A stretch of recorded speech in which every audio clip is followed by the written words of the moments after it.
અંકલેશ્વરથી Surat national highway number 48 પર મુસાફરો રિક્ષામાં બેસાડી તેમની નજર ચૂકવી મોબાઈલ કાઢી લેતી સુરતની ચોર ટોળકીને ઝડપી પાડી હતી. સુરત પોલીસે ઝડપી પાડી અંકલેશ્વર બી ડિવિઝન પોલીસ મથકે જાણ કરી હતી. અંકલેશ્વર બી ડિવિઝન પોલીસ મથકના 2 ગુનાનો ભેદ ઉકેલાયો હતો.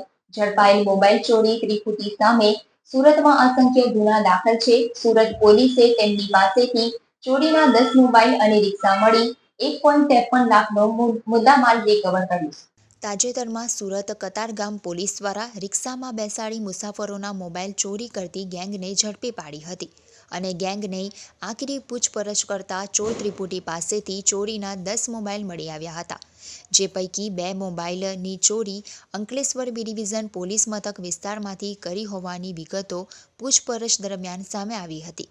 જે અંગે કતારગામ પોલીસ દ્વારા અંકલેશ્વર બી ડિવિઝન પોલીસ મથકે જાણ કરી હતી અને ઝડપાયેલ ચોર ત્રિપુટી પાસેથી ચોરીના 10 મોબાઈલ કિંમત ₹73,000 તેમજ રિક્ષા મળી 1.53 લાખ રૂપિયાનો મુદ્દેમાલ જપ્ત કર્યો હતો.